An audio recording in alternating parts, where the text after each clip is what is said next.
Assalamualaikum warahmatullahi wabarakatuh. Di dalam kitab Manhajus Shawi yang ditulis oleh Al-Allamah Al-Habib Zain ibn Ibrahim ibn Zain ibn Smith. Sekarang beliau tinggal di kota Madinah Al-Munawwarah. Di dalam kitab itu disampaikan ucapan atau kisahnya Al-Imam Ahmad rahimahullah ta'ala. Al-Imam Ahmad mengatakan, Ra'aitu Rabbal Izzati fil manami. Aku melihat Allah Subhanahu wa ta'ala di dalam mimpiku. Al-Imam Ahmad rahimahullah ta'ala bukan orang biasa. Beliau ulama besar, imamnya ahlu sunnah wal jamaah, mujtahid mutlak alul hadis. Dalam riwayat pun dikatakan beliau telah menghafal al-hadis, Al-Quran beliau sudah menghafalnya. Al-hadis beliau mampu menghafalnya sampai 1 juta hadis. Sangat luar biasa hafalan beliau. Dan beliau orang yang sangat soleh, orang yang menjaga akidahnya, tauhidnya. Bahkan beliau sampai ketika itu dicambuk pada masanya Mu'tazilah karena beliau mempertahankan akidahnya. Allah Subhanahu wa ta'ala memiliki kalam yaitu Al-Quran, yang mana Al-Quran ini diklaim oleh kelompok Mu'tazilah bahwasanya Al-Quran adalah makhluk Allah Subhanahu wa ta'ala. Dan sebagaimana keyakinannya Ahlu Sunnah wal Jamaah, Al-Quran adalah kalamullah, bukan makhluk Allah. Karena pertahanannya itu, Al-Imam Ahmad rahimahullah ta'ala sampai dihukum cambuk, sampai seluruh pakaian beliau hampir hancur dan kulit-kulit beliau pun terkelupas. Allahu Akbar. Al-Imam Asy-Syafi'i rahimahullah ta'ala, beliau bermimpi dengan Nabi Muhammad SAW, dan Nabi Muhammad menyampaikan kepada Al-Imam Asy-Syafi'i rahimahullah ta'ala, sampaikan salamku kepada Ahmad ibn Hanbal. Allahu Akbar. Rasulullah sampai menitipkan salam kepada Al-Imam Asy-Syafi'i kepada Imam Ahmad rahimahullah ta'ala. Itu menandakan Imam Ahmad bukan orang biasa, beliau orang besar. Maka wajar beliau sampai bermimpi bertemu dengan Allah Rabbul Izzah, Allah Subhanahu wa ta'ala. Dikisahkan beliau bertanya kepada Allah Subhanahu wa ta'ala, ma afdalu ma taqarraba bihil mutaqarribuna ilaika. Ya Allah, amalan apa yang paling afdol? Amalan apa yang paling afdol yang sekiranya amalan itu bisa mendekatkan diri kepada Allah Subhanahu wa ta'ala, kepada engkau ya Allah. Maka Allah Subhanahu wa ta'ala pun menjawabnya, fabi kalami Ahmad, dengan kalamku wahai Ahmad, maksudnya dengan Al-Quran, dengan membaca Al-Quran, memperbanyak membaca Al-Quran. Allahu Akbar walillahil hamd. Maka Imam Ahmad pun bertanya kembali, bifahmin au ghairi fahmin, dengan pemahaman atau tidak wahai Allah. Maka Allah Subhanahu wa ta'ala pun menjawabnya, bifahmin wa ghairi fahmin, baik paham atau tidak paham, tetap amalan ini memiliki keutamaan yang besar, yaitu dapat mendekatkan dirinya kepadaku. Allahu Akbar. Tentu ini adalah impian bagi seorang hamba bisa dekat dengan penciptanya Allah Subhanahu wa ta'ala, Tuhan semesta alam. Dan sungguh tidak usah ada kekhawatiran, keraguan bahwasanya setiap orang yang membaca Al-Quran, orang yang beriman membaca Al-Quran, maka baginya memiliki keutamaan dan pahala walaupun tanpa paham, sebagaimana dijelaskan tadi. Didukung melalui sabda Nabi Muhammad SAW dari Sayyidatuna Aisyah radhiyallahu anha. Rasulullah SAW bersabda, walladzi yaqra'ul Qur'an wa yatata'atu fihi wa huwa 'alai syaqun lahu ajrani. Siapa yang membaca Al-Quran dan dia sambil terbata-bata, maka baginya 2 pahala. Pahala pertama karena usahanya, kelelahannya. Ia mungkin membacanya dengan penuh usaha, walaupun cuma mungkin beberapa ayat, tapi karena kesungguhannya Allah pun akan ganjar itu. Dan yang kedua adalah dari setiap hurufnya. Sebagaimana dari Abdullah bin Mas'ud radhiyallahu anhu, Rasulullah sallallahu alaihi wasallam bersabda, man qara'a harfan min kitabillah falahu bi hasanah wal hasanatu bi asyri amsalihha la aqulu alif lam mim harfun. Setiap orang yang membaca Al-Quran, barang siapa yang membaca Al-Quran, maka baginya kebaikan, dan kebaikannya akan dilipat gandakan 10 kali lipat minimalnya. Kemudian aku tidak mengatakan alif lam mim itu 1 huruf, walakin alif harfun wa lam harfun wa mim harfun. Akan tetapi setiapnya alif 1 huruf, lam 1 huruf, mim 1 huruf. Maka dalam alif lam mim saja ada 3 huruf, dikalikan minimal 30 kali lipat. Di bulan Ramadan, wa ila 700 di'fin, Allah lipat gandakan minimalnya 700 kali lipat. Allahu Akbar walillahil hamd. Allah tidak main-main memberikan keutamaan pahala kepada orang-orang yang senantiasa dekat Al-Quran, terutama di bulan Ramadan, Syahrul Quran. Di bulan Ramadan adalah bulan Al-Quran. Kenapa? Karena bulan diturunkannya Al-Quran. Kemudian siapa yang jauh dari Al-Quran maka sungguh dia sangat merugi.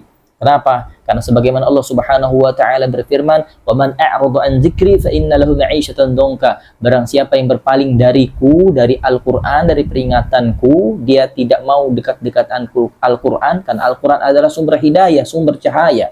Maka baginya ma'isyatan dongka, kehidupan yang sempit, dadanya akan sempit, kesulitan akan menghampirinya. Mengapa? Karena dia jauh dari Al-Quran, dia tidak mau dekat-dekat dengan hidayah Allah, tidak mau dekat-dekat dengan nur yang Allah anugerahkan. Allahu Akbar walillahil hamd. Maka oleh karena itu jangan sampai kita jauh-jauh daripada Al-Quran. Dalam sehari jangan sampai kita alfa tidak membaca Al-Quran. Rasulullah SAW pernah menyampaikan, Innal ladzi laisa fi jawfihi syai'un minal Qur'an kal baitil kharib. Sesungguhnya seseorang yang hatinya tidak dibasahi, tidak diisi dengan ayat-ayat Al-Quran, maka hatinya seperti rumah yang reot, rumah yang akan roboh. Sedangkan hati itu penentu diri kita. Jikalau hati itu rusak, maka rusak orang itu. Nabi Muhammad SAW pun menyampaikan dalam sabdanya yang lain, Ala wa inna fil jasadi mudghah, fa idza salahat salah jasadu kulluhu, wa idza fasadat fasada jasadu kulluhu. Sungguhnya dalam diri manusia itu ada segumpal daging, yang mana jikalau gumpalan daging itu baik, maka baiklah manusia itu, dan sebaliknya apabila gumpalan daging itu buruk, maka buruklah orang itu. Apa itu? Ala wahyal qalbu, itulah yang dan makan hati. Hati adalah panglima pimpinannya bagi anggota tubuh kita, sebagaimana dijelaskan oleh Al-Imam Ghazali rahimahullah ta'ala. Ketika pimpinannya jelek, yaitu hatinya, maka jeleklah orang itu. Dan ketahuilah bahwasanya apa yang ia ucapkan itu apa yang berada dalam hatinya, apa yang dalam perlakuannya itu, perbuatannya itu, sesungguhnya itu adalah pengaplikasian daripada isi hatinya. Jikalau ucapan kita ingin baik, perbuatan kita ingin baik, maka didiklah hati kita, bersihkanlah hati kita. Jangan sampai keburu hati kita ini berkarat. Rasulullah SAW pernah menyampaikan, Inna hadil qulub tasdaul hadid idza asabahul ma. Sesungguhnya hati ini berkarat sebagaimana besi, jikalau sering kena air, maka besi itu pun akan berkarat. Maka sahabat bertanya, wa majila wahai Rasulullah, apa di antara obatnya wahai Rasulullah? Rasulullah menjawab, kathratu dzikril maut wa tilawatil Quran, memperbanyak mengingat maut dan membaca Al-Quran. Allahu Akbar walillahil hamd. Maka jangan sampai jauh-jauh dengan Al-Quran, karena siapa yang jauh dengan Al-Quran hidupnya sempit. Siapa yang jauh dengan Al-Quran dia akan susah kehidupannya, dan dia akan hancur kehidupannya perlahan demi perlahan. Syekh Mutawalli Asy-Sya'rawi pernah mengatakan, segala sesuatu jikalau ditinggalkan akan rusak. Kita punya rumah, punya mobil, punya motor, punya smartphone, atau apapun itu, barang-barang apapun, jikalau kita tidak rawat, kita tidak bersihkan, lama-lama akan hancur, akan rusak begitu saja. Akan tetapi ketika Al-Quran tidak kita rawat, tidak kita baca isinya, bukan Al-Qurannya yang rusak, tapi diri kita justru yang akan rusak. Wala'iyadzubillah. Semoga Allah jadikan kita Al-Quran yang senantiasa senang dengan Al-Quran. Dalam hadis qudsinya, Allah Subhanahu wa ta'ala pernah berfirman, Allahu Akbar, apa firmannya? Man syaghalahul Qur'an an dzikri wa mas'alati a'taituhu afdhala ma u'tiya sa'ilin. Dalam hadis qudsinya Allah berfirman, siapa yang disibukkan dengan membaca Al-Quran atau berzikir kepadaku.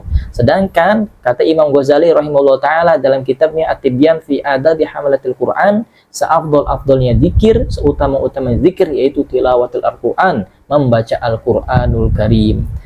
Dia membaca Al-Quran dengan banyak, kemudian dia tidak sempat untuk memohon berdoa kepada Allah Subhanahu wa ta'ala, maka apa kata Allah? A'taituhu afdhala ma u'tiya sa'ilin.